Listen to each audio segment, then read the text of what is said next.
Hey guys, it's Arena. Welcome to Fantastic Korean Dishes, where we cook up simple but delicious Korean meals.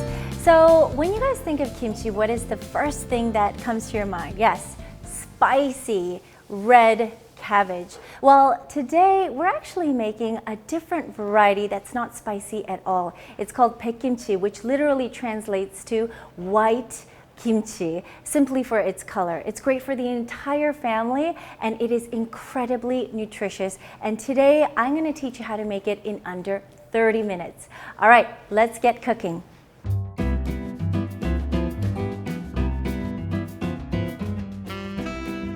So of course the main ingredient is napa cabbage. You're going to need one of these. So once it's cut in half, we're going to cut it in half again. But this time we're going to put the knife right through the core, cut it through just a little bit, and then once you've gotten through the hard part, then you just split it open with your hands again. So once it's cut in half, we're going to start right at the core. Okay. And then split it with your hands like that. We're going to do the same for the other half. Again, split it like that. How beautiful is that? So typically the way people add salt to kimchi is by just sprinkling in the salt in between all the layers and leaves of the cabbage.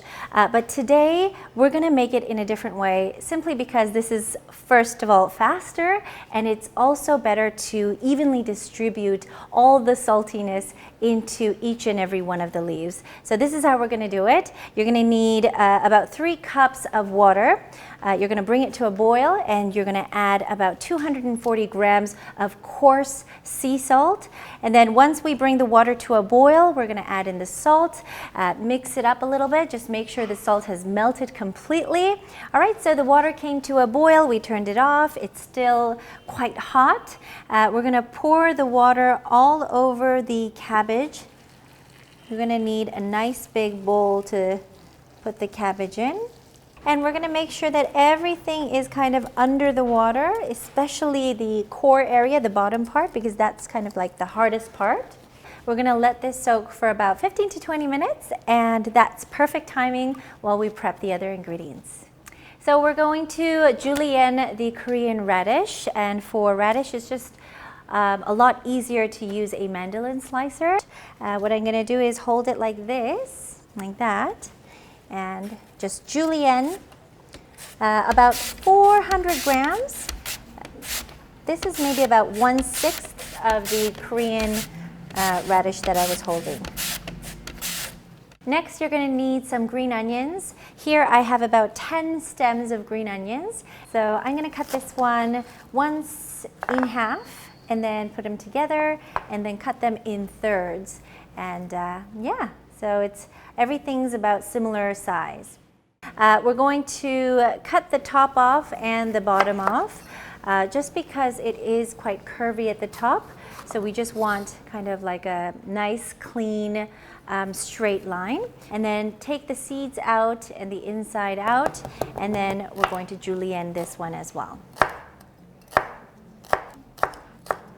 Next, we're going to make the brine for the kimchi, and you're going to need an Asian pear. We're going to peel and cut it in half. We're going to take out the seeds and the core of the pear, and we're just going to chop it into reasonable size pieces so that we can put it all into the blender. You don't want to be substituting it with any other pear, because Asian pears are, they have a lot of moisture, and they're a lot sweeter, and it's just much better for making kimchi. Next, we're going to put in an entire onion. This is what's going to bring out the deep and sweet flavor of the kimchi. We're just going to cut it into big sized chunks, just good enough that it's easy to put in the blender. All right, we're going to create the brine using these ingredients. So we're going to put in the onions,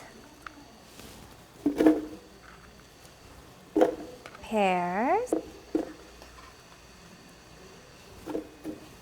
and then we're going to put in about 10 cloves of garlic, washed and prepped I cut the ends off.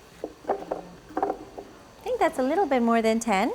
And then we're going to put in an entire bottle of vegetable umami. This is what's going to bring out the rich flavor of the kimchi, and it's basically the seasoning, okay? So we're going to put in an entire bottle, and kimchi is something that you can keep for this particular recipe. You can keep for about 1 to 2 months.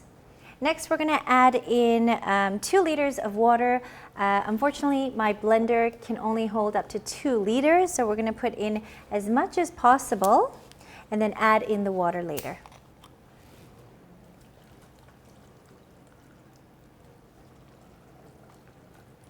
Okay, so that's 500 mils.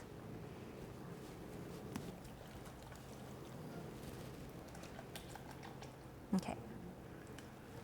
I'm just going to do that and then pour in the rest later. To a nice smooth texture.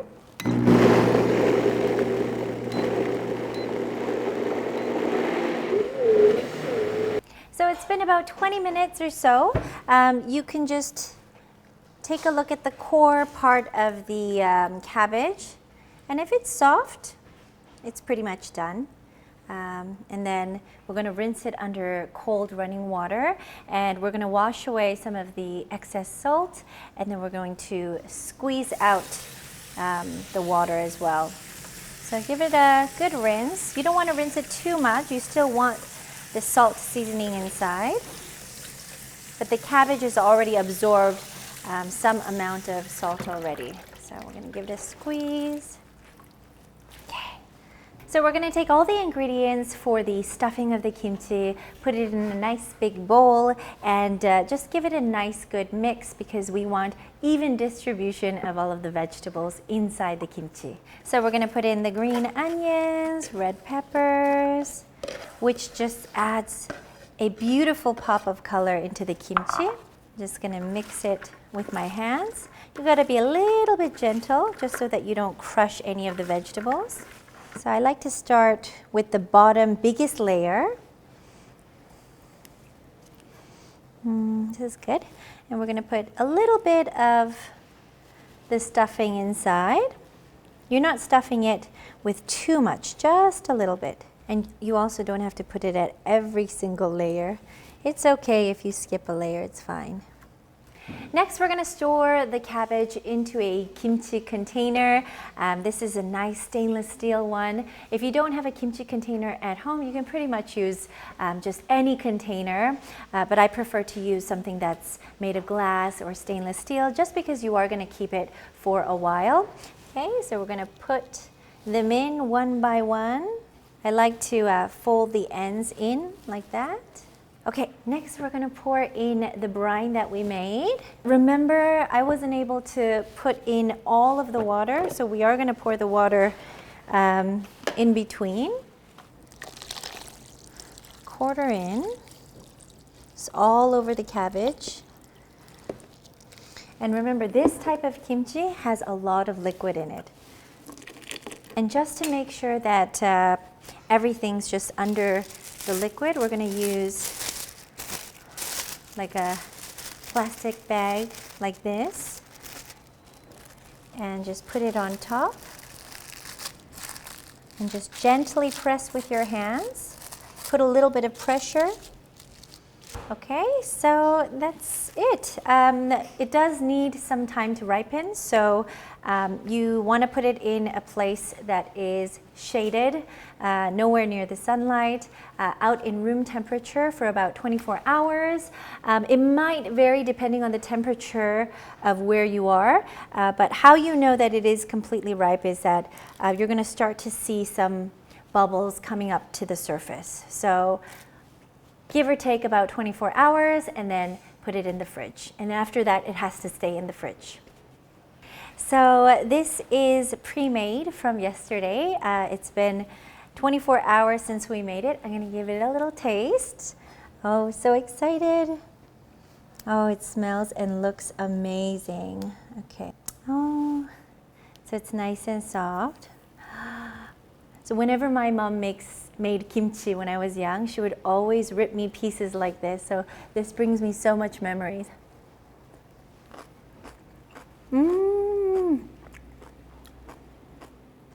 So good. Really crunchy and also a little bit chewy because we slightly blanched it. Oh, it's so good. Very, very refreshing. Koreans love to drink up the liquid as they're eating it. It's perfect for when you have something quite greasy like grilled meat and then have just a spoon of this. Yeah, it has a nice kick to it, a little bit sour, really good, very refreshing. So you all know how good fermented foods are for you, so definitely give this one a try. Maybe you're not into spicy kimchi, this is a really good alternative, or maybe you just love kimchi so much you might want to try a new variety. All right, thank you so much for joining me today. Hope you try this out at home. Stay happy, stay healthy, and I will see you back again with another fantastic recipe.